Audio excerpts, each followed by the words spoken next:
Hi, my name is Igor Kafetz, and this is the List Building Lifestyle, the only podcast which delivers cutting-edge conversion strategies from the online trenches straight to your earbuds.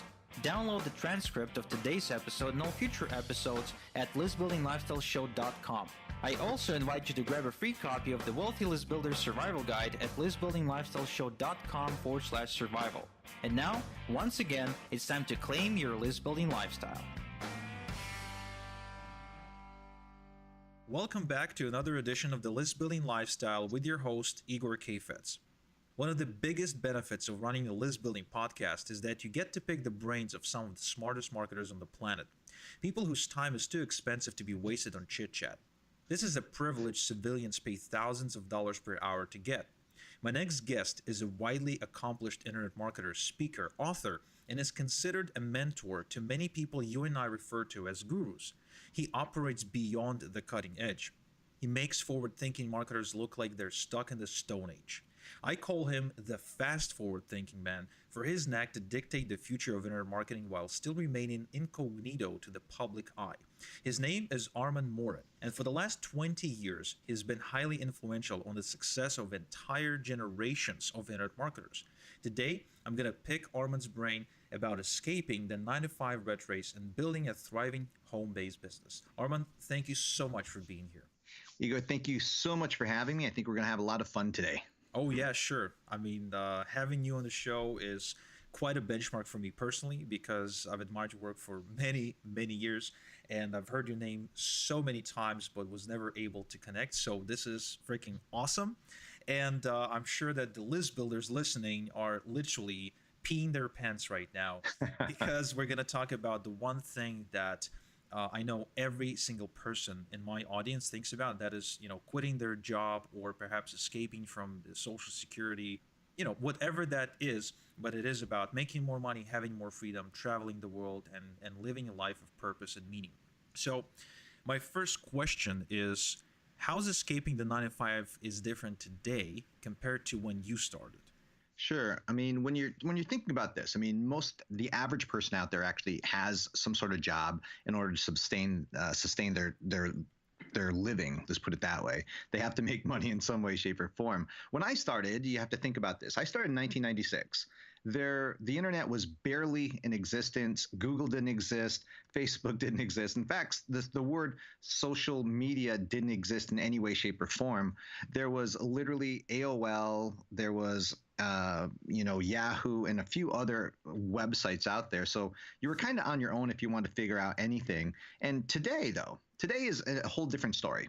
It's actually easier today to get to where you want to be than ever before because there's a whole slew of people that have actually gone ahead and actually proved that you can actually make money on the internet. It's not a fad anymore. It's here to stay. And it's also ever evolving, which is also a good thing. Many people think that because it changes so much that it's difficult or it's hard in order to make money online, where the basic principles that was working back in 1996 as opposed to what is working today is still the same. You craft a product that people want. You get that product, that sales letter, in front of people that could be interested, and again, via email or whether it be advertising online or social media or whatever it may be. And then if you get the right audience in order to see that product or service, then some of those people are actually going to buy it. The concept is pretty basic. Now, what's unique about today is that there's not only just the idea of sending people to a website. You can now take a product or buy a product, upload it to Amazon, or you can buy physical products and upload it to Amazon. And you can utilize services like Amazon or other places where you can piggyback off their traffic as well, too. So I think there's a wider range of opportunity that's out there today. But also more importantly is that no matter what you think about that you want to do, whether it be writing an ebook or creating a video course or sharing your information somehow with the rest of the world, that other people have already done that. And that's a good thing because they've already paved the way. And more importantly is they've already proven what doesn't work.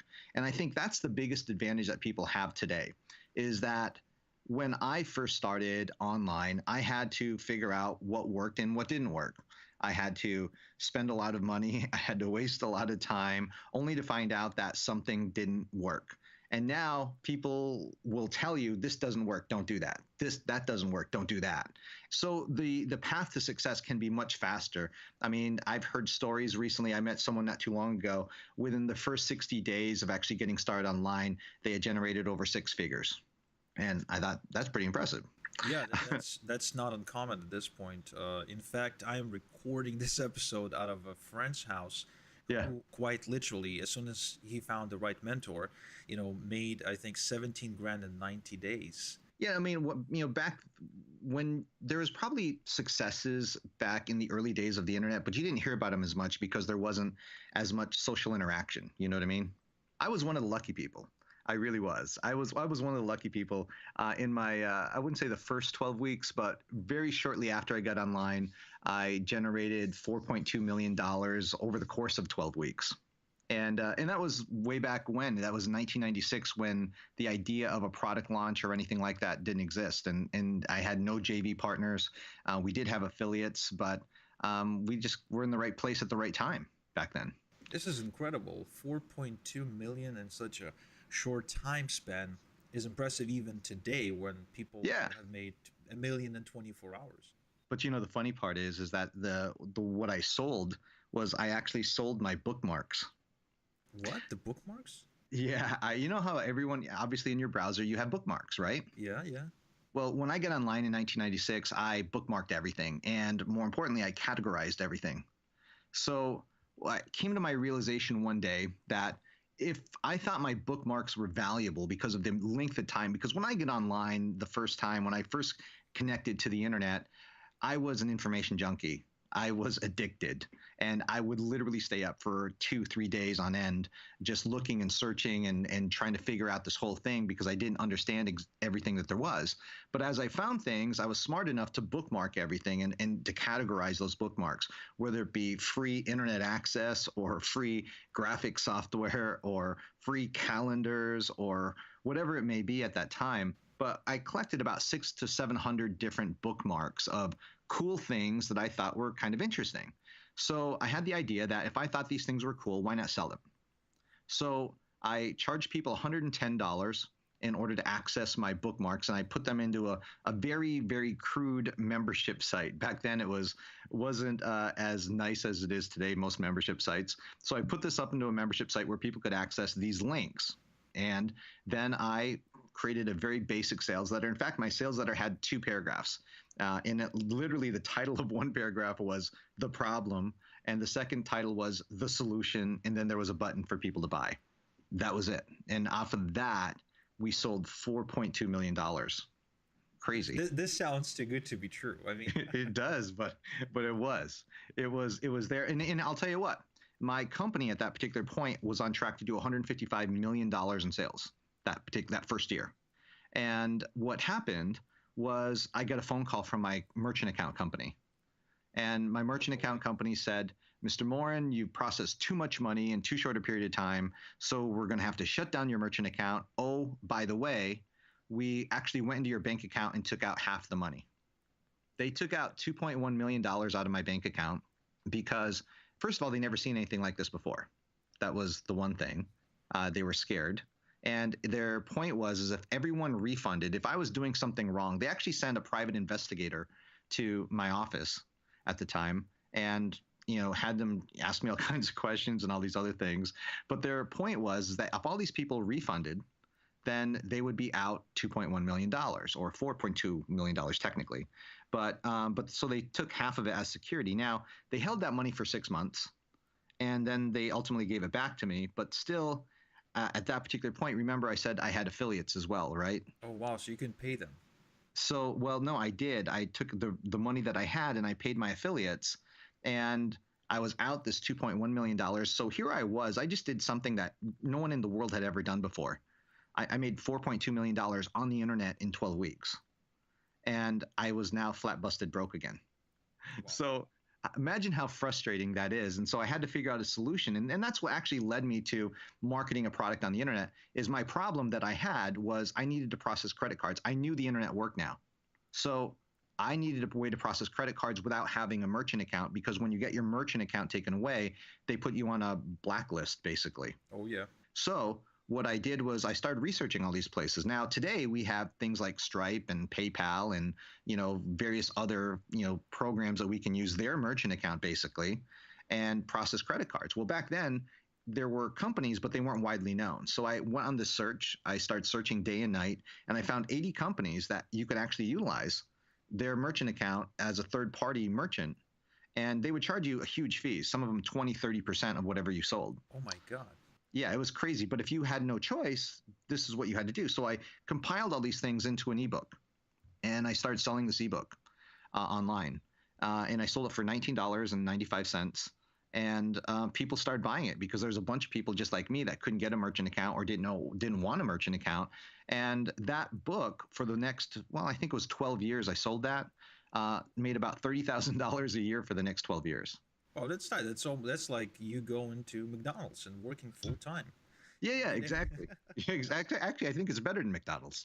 A little bit, yeah. I think McDonald's like 24,000 a year. Right. So, but that also led me to create my first software, because back then an ebook wasn't a PDF file like as we know today. Back then, an ebook was a compiled set of HTML files. And so what you would do is, it's kind of like, if I had to compare it to something, it was like looking at a website in a exe wrapper on a PC computer. Yeah. And that was the form of an ebook back then. So I went ahead and I found a company in the Ukraine to actually develop me my own ebook software. And then I started marketing that software. And I said, well, let's look at all the ebook software out there. There was only like 5 of them or 6 of them out there at the time. So I started marketing that software because I had a problem. I didn't like the software that I was using because it didn't fulfill all the different things that I needed it to do. So I had a company make it. I took the last bit of money that I had, paid this company to develop that software, and that software went on to do a couple $1 million in sales over the course of the next 10 years. Then the next things my customers then start asking me questions like, how do you make those graphics for your website? So I made a software that created these header graphics that people utilize today. And then I made the very first e-cover graphic software. Then I made a pop-up software. Then I made a PDF software. And at one time I had like 35 different pieces of software that I was selling. Wow. But it all stemmed from that one idea that I had to sell my bookmarks. And then everything kind of spawned off from there. And every one of the pieces of software that I sold, though, was solving a problem that I had. So for the people listening, back to your original question, is how is it different today? Well, it's actually not any different today. The point is that all of us have had these ideas in our head. Well, if someone could solve this problem, they would probably make $1 million. The only addition that I added to that conversation was I said, well, why not me? Then I figured out how to. Made all the difference. Exactly. And I've just figured out how to solve the problem. And I realized that it wasn't me necessarily, that I could find someone else to solve the problem and then charge people for that solution. Wow. So the formula to making money online, to quitting your day job, is quite literally solving a problem. And at first, you did not know what these problems were. So as you were encountering them, you set out to solve them for the marketplace, and the marketplace followed. The marketplace rewarded you with money for solving all these extra problems. Exactly. The bigger the problem, the more money you make. I mean, you can look at any marketer that's out there in existence today. They're solving some kind of a problem for their particular niche. Yeah, and again, in many ways, what happens is, we encounter that problem and we end up solving it for ourselves, and then we all of a sudden, we see it everywhere, right? You know how sometimes if you got, a hammer, everything's a nail. So when you solve this problem for yourself, all of a sudden you see it everywhere, and you want to solve it for other people. Right. Well, I want to go back a step back, and you said the only thing I've done different is I asked, why not me? Sure. It's a mindset question. I understand that it may be like a combination of your upbringing and your genetics and whatever else. I mean, depending on the school of thought about it. But I have to ask, what allowed you to ask that question? Being naive. That was what allowed me to ask that question. There's a couple different things. Okay, let's just talk a little bit about my background. I grew up in a really, really poor family. We lived in a house that my mom and dad bought for $2,800 at auction. Literally, that was the house that I lived in till the time that I left home at 18. We didn't have a lot of money. We barely made it by, right? So I didn't grow up with a mentality that I could achieve anything there is in the world, but I did grow up with this optimistic outlook on life. My mom told me one thing growing up, and you're going to see how this ties in just a moment. She said that you can do anything you want in life as long as you put in the work and try and do your best to try to do that. And I was actually, I don't know if you want to say stupid enough to believe her. So I I'd say never wise enough to believe. well, let's put it this way: I was stupid enough to believe her, but smart enough to follow through with it. Because when you look at this, when I looked at how I could do something or what I could do, I never believed that I couldn't do anything. And in fact, even to this very day, if you tell me I can't do something, I'm going to prove you wrong, because I think anyone can do anything that they want as long as they want it bad enough and as long as they put in the hard work to do it. And at that particular time when I said, why not me? Well, I knew for a fact that there was certain things that couldn't happen. Number one, I wasn't at that time going to program it myself. I couldn't wrap my head around programming at the time, and I couldn't do it myself. Now, I figured, well, I can get other people to do this. Well, I had heard of this concept of outsourcing. And back then, you have to remember, back then in 1996, when we're talking about outsourcing and things of that nature, it wasn't a widespread idea. It wasn't. I ran into it by accident. I actually I didn't utilize a service. I didn't utilize a website in order to find someone to develop a software program for me. I actually manually searched for it online. I actually searched for someone that had ebook software. I said, out of all the different websites in the world, someone's got to be able to do that. And let me just find them. And then I was just relentless. So I think part of it is having the idea, again, being open enough that you could possibly do this. And then the other part of it is having the follow through to it, meaning that you have to chase down that idea. You have to put the hard work behind it in order to make it work for you. For example, I may find if I'm looking for something, and I'm just like to this very day, if I'm looking for something and I know for a fact it exists, but I just don't know the words to search on in order to find it, I may not find it in that first 10 search results. I may not find it in the first 20, but maybe it's on page 45 of the Google search that I find that one listing that says exactly what I'm looking for. That's the kind of follow through you have to have in order to succeed in any kind of business, for that matter. Does that make sense? Yeah, absolutely. That the relentless drive, and whether you're motivated by something positive, the carrot or the stick. For me, it's the stick. For Yeah. me, the biggest motivation of them all is figuring out who am I accountable to. For example, is it my wife or my family? Sure. Is it my team or my customer? And then imagining the outcome if I fail to take action. Like if life stays exactly the same. If Right. that outcome is scary enough, I'm gonna be as relentless as you just described. Yeah, I mean, I think that's the whole idea is what drives you from behind you. Like you said, your family. For me, family is a big motivation as well. I want, and this is just one of those things, and I'm sure you want the same thing, is that I want my kids to have a better life than I did. Yep. I don't want them to go through the problems that I had in my life. Not that they were major problems. I mean, I had some sketchy times in my life where I lived out of my car for a while, but I don't want them to ever even think that in that direction, or even think that they have to go in that direction. I want to provide them, not only provide for them, but I want to teach them how they never have to go into that type of situation.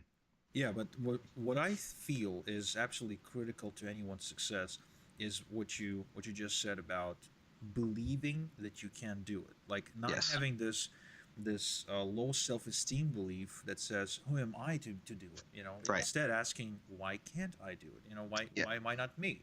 And that Right. is incredible, because I think it's Dan Kennedy who said the only prerequisite for success is not the skill set or IQ, but it's the audacity to believe that you can.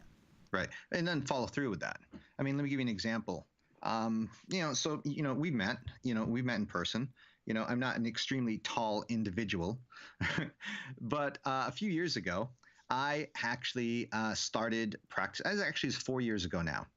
4 years ago now, I actually started practicing Taekwondo. So again, kind of a young person sport when you really think about it. But I did it because my daughter was taking it, and my wife convinced me to take it. And when I was young, I used to actively compete in martial arts. And again, when I say young, from the time I was 13 to maybe 20. So now I was in my 40s when I started taking this on. But then I had this idea. There's no reason for me not to get fairly good at this. And then I started competing. And I started competing actively all over the country. I've gone to Korea to compete. I've gone all over the place. And now, currently, I'm in the top 10 ranking in the US for my age in Taekwondo. I was ranked actually. Yeah, I was actually ranked number third in the US for my category. That's incredible. And you're in your 40s? I'm 40. I just turned 48 years old. I mean, think about that. So it's really kind of cool, especially seeing your name on the Olympic website, as being an older person. But, and now, trust me, hey, I'm not great, but I'm going to tell you this, it's kind of cool having that accolade, but also at the same time, overcoming that diversity, because I'm going into a world where maybe in the world of marketing, I can have a lot of wins. But in this whole other world where you have someone punching you and trying to kick you in the head, you face some defeats, and so you get humbled a little bit. But that also is a driving factor for me.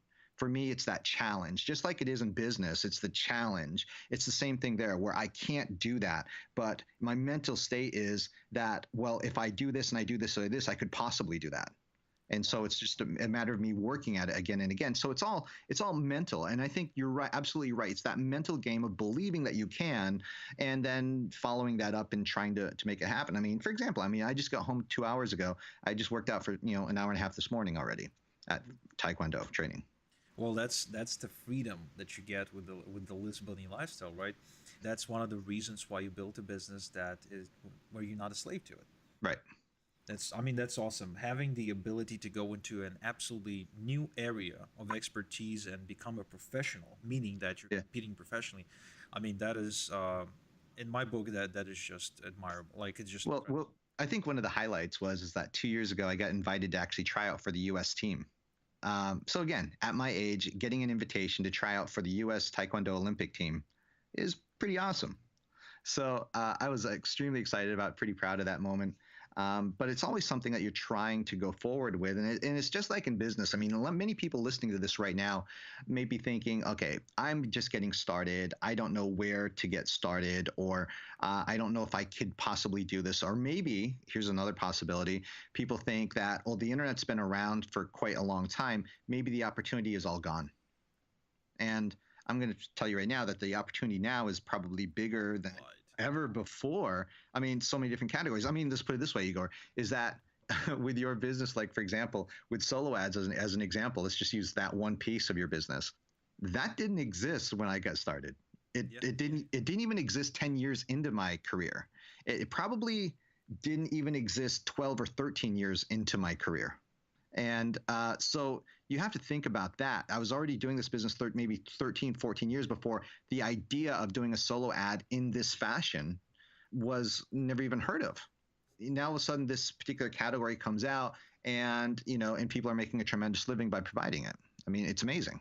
Yeah, and there's new opportunities like that sprouting every day, which may create a different challenge. The shiny object syndrome, Yes. Too many shiny opportunities looking at you. Did you ever have that happen to you back then? And if you did, how did you deal with it? Yeah, let's just talk about that. I actually kind of gave away my confession already. I said I had like 34, 35 products at one point, right? So I was creating this whole slew of products. My idea and the concept at the time was to create these product lines of products that all kind of mixed in with one another. And if a person bought one of my products, they would buy another. And that was kind of soothing my shiny object syndrome for a while. But then my vision started changing. And I started thinking about focus. If I could narrow down my focus where I could focus on only one or two things, all of a sudden it would make a difference. Let me give you a classic example of that. Steve Jobs. When Steve Jobs came back as an interim CEO, after he was fired, he came back. And the first thing he did with Apple is he removed all their products. They were bordering on having like 20 products in Apple. He trashed everything and narrowed it down to only 4 products, 2 professional products and 2 consumer products. And that was it. So now they're able to focus all their marketing just on those 2 ideas. And when I heard that, and when it kind of sank into my head, I realized very quickly that it made a lot of sense. And then I started, cutting down my products. And slowly I went from immediately, we had a meeting with me and my team. And I said, okay, this is what we're doing. And I wrote down all of our products on the market that we had that we're marketing. And then I wrote down how much money we made from each product each year. And then we immediately took the ones that weren't making enough, at least in our opinion, and I halved it. So I went from like 32 down to 16. And then within 6 months later, I went from 16 down to 8, and then from 8 down to 4. And now we have maybe about 3 or 4 different products that we're marketing, and that's it. Where we focus on just a few products, and that's where we want to stay. And this way we can keep our focus, and the rule that we have is that everything has to fit together, where if you buy one of our products, you have to buy 1 or 2 of the other products as well too, because so only it's like makes a sense. graduation model. Exactly. And again, that's not including like a membership or a coaching program, because in our coaching program, we have 5 different levels to make it easy for people. Nice, nice. I love it. I love it. I mean, having putting more focus into fewer products is definitely one of the keys to success, and I've seen it happen many times before in my life. In fact, I'm the testament to putting all your focus in just one thing. Sure. I'm famous for just one thing: SolarWinds, Right. and emailing my list, 3 times Well, a day. That's pretty much well, it. well, here's where I got really envious. Is I had 2 of my coaching students, which you probably know who they are. They created a product called Wishlist Member. Is Tracy Childers and Stu McLaren. So Tracy and Stu were in my coaching program, and they developed that product inside my coaching program, Wishlist Member. And they were every time we'd get together with my group of coaching people, they would share exactly their results, what they were doing, and I'm like, oh man, they're doing tremendously well. And then I started becoming really envious of them. And I told everyone at the time, I said, you know why I am so jealous of what they have is because when they wake up in the morning, there's no question about what they have to do. There's only one product that they have. All they have to do is promote that one product. They can just focus and wrap their head around all their creativity around one product and what different ways are they going to promote that product. And that was a really big key for me. And I told them so. I mean, I really admired them when they did that originally. Wow. Yeah, I've seen Stu speak at the Funnel Hacking Live last year. Yeah. He I mean, if you're his mentor, okay, the only question I'm asking now is if anyone listening to the show wants to become your student, where do they go? Yeah, I mean, one of the ways that we allow people to see exactly what we have, I think it's a trial model is probably the best way. And so what we have is I'm putting all my time and energy into one single program now, and that is Marketing University. So if a person goes to marketinguniversity.com, they can see what we have. We have 30 different courses there that they're going to gain instant access to for literally $1. They can try it out. If they like what they see, they can stay. But if they don't, they can cancel. It's really simple. But every one of our courses, here's the difference: is I think a lot of people when they do courses, they're too ineffective, and I think they don't give the whole story. So every course that we have is at a bare minimum of 12 hours long. So every single month, I actually create a new course for my members, a brand new course. We stream it live, and so everyone gets access to that. But we have 30 courses in there already where people can get access, over 400 hours worth of information that they can instantly access. And it goes into detail. There's nothing left unturned. If I show them an advertising technique on YouTube, I actually spend my own money. They show it right there. We do it live because we're streaming it live so people can see results in real time. But I want to make sure that everyone always understands it. So that's why we have so many different courses on so many different topics, whether it be on speaking, on webinars, or on opt-in pages. We even give them the actual script for what to say and how to say it in order to increase their opt-in conversion.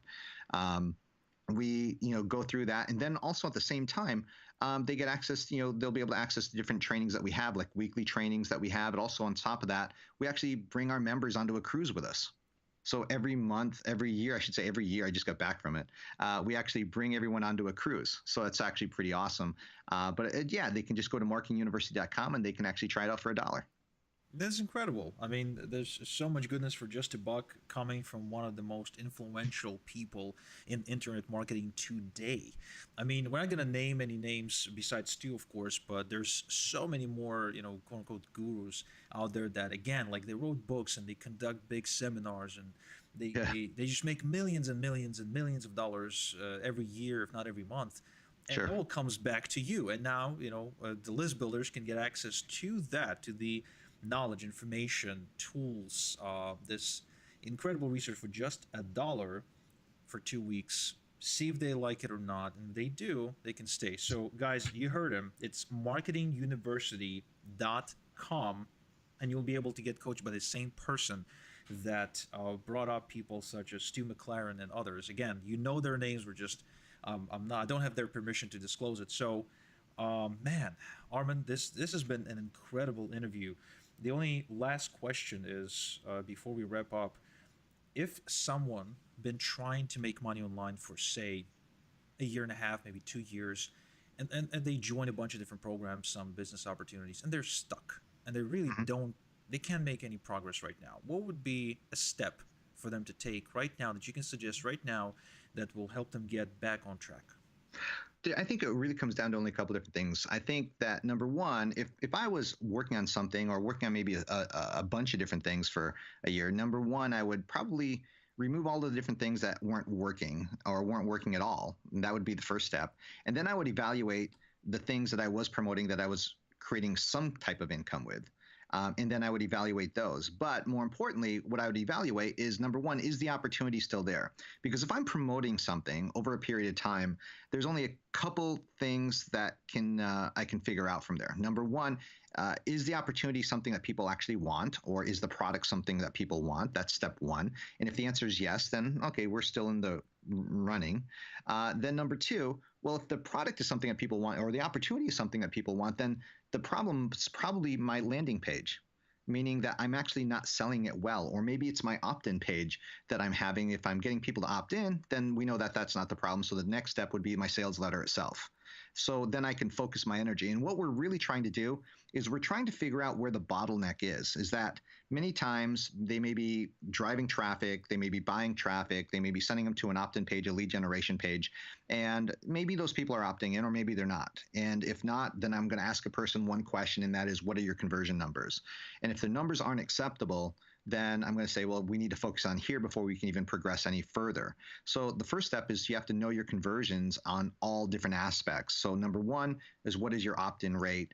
And, in the very beginning, I always tell people that you're minimal. And again, I have to stress this, minimal, because this is not acceptable to me, but the bare minimal opt-in rate is 20%. Now, I'm always looking for 50% plus. If I'm not getting 50% plus, I'm a very unhappy camper. So I need to have at least 50% conversion or higher on my opt-in rate. And that's what I'm looking for. So if I'm not getting at least that, then I'm going to work on my opt-in page until I get there. Then the second step is, okay, I'm getting my opt-ins. My opt-ins are great. Now the second step is, okay, well, I'm having X number of people now see whatever my offer is. And the question is there a problem in my offer? How long are people staying on the page? And this is where I'm going to use my analytics and my numbers in order to figure this out. Are people staying on this particular page? How long are they staying on the page? How far are they scrolling? So if I have a tracking mechanism to track how far a person scrolls down my page, which is something that I think that most people should have in some way, shape, or form, then what you can do is you can track how far they're going, and you can notice exactly where a person is leaving. And in this, at least in the general vicinity. So now we can narrow our focus into that area. What are we saying, or what is the sales letter saying that is not appealing to these people or pissing them off enough that they want to leave? So we need to focus in, and then we revamp that. And then we send more traffic, and then we redo our numbers again. And then hopefully our numbers have improved. And then if that still doesn't work, even though the people may be coming all the way through, then we have to come to the conclusion that maybe the opportunity or the product is just bad. And if that's the problem, then we just need to find something else that people actually want. Does that make sense? Yeah, absolutely. And this is one of the trickiest parts about our business, is that oftentimes what people say they want may not be the exact same thing that they actually will buy. Sometimes Right. they'll vote with their wallet for things that, when we find out, it's like, oh my God, I can't believe that that's what they want to buy. So it's challenging. And, knowing your conversions is absolutely critical, and going through your funnel one step at a time, eliminating bottlenecks, absolutely. But nothing happens, guys. Nothing happens until you actually send some traffic to Yep. a funnel. Your opinion doesn't matter, because I mean, I've been doing this a long time. I've seen what works. I've seen what doesn't work. I can look at a sales letter and I can think that, oh, this sounds pretty good, right? The headline sounds good. The sales letter sounds good. The video sounds good. Everything looks good on it. But then at the end of the day, my opinion doesn't matter because when I send actual traffic to it, they're going to actually tell me whether this works actually or not. So the traffic are the people that actually matter. Yeah, and we had this happen 2 months ago when it just came to Canada. And it was the first product launch we did from from here, and Yeah. I was so excited about it because the product, it was me solving my own problem and then putting it into a product, and like it was the worst product launch I've had in the last 3 years. I was Right. so like I really loved it. Like I loved the Yeah. headline and I loved it. But that was the problem. Exactly. You said one word. You said you loved it. Exactly. Yeah, and here's the funny part, and this I've told this to many people, is that marketing is not emotional. Marketing is just facts. So we don't have to love our marketing, and we don't even have to even like our headline. We don't even have. I mean, I've shown things to my team, and they're like, "I hate that," and I'm like, "I don't care," because the numbers dictate that this is right, and that's how you have to look at it. But I think we've all experienced that at one time or another. Yeah, numbers is all that matters. Guys, really, I mean, we can go on for hours and hours, but at this point, I think it's been good enough. If you want to get more of Armand Morin's teachings, coaching information, if you want to go on a cruise once a year, to get more information about that with Armand and his team, if you want to become a citizen of Planet Armand, then you need to go to marketinguniversity.com. There's a sign up for $1 for 2 weeks for you to test it out. So even if you live in a library right now and you're only using public Wi-Fi because it's free, as long as you got a credit card, you can still go there and for 2 weeks get access to Armand's information and coaching. Of course, if that's all you're looking to do, maybe not the best idea, maybe not the perfect time for you to go now because you will not have an opportunity to do it later. But my take on it is you go to marketinguniversity.com right now, sign up for the $1 trial for 2 weeks, and check out Armand's coaching because this guy has created millionaires consistently over the span of the last 20 something years. And that's a huge testament, and it increases your chances of becoming successful in this game by associating with this person. So, Armand, honestly, couldn't be more grateful for you taking the time to sit down with us to chat about escaping the 9 to 5, for giving us your wisdom, and yeah, just pumped to release this interview, pumped to release this episode. Thank you very much. Well, thank you for having me, and again, I appreciate you thinking of actually even having me on the show. So I'm excited about being here. So again, thank you very much, and I'll talk to you soon. Thank you, and until next time we chat, list builders, have a good one. Thank you for listening to the List Building Lifestyle. Make sure to subscribe on iTunes or Google Play to never miss an episode. Because who knows, just one conversion tactic we share on the show might double your list and double your business. Download the transcript of today's episode and all future episodes at listbuildinglifestyleshow.com. And don't forget to claim your complimentary copy of the Wealthy List Builder Survival Guide at listbuildinglifestyleshow.com/survival. This is Igor Kafetz, and until next time we talk, have a good one.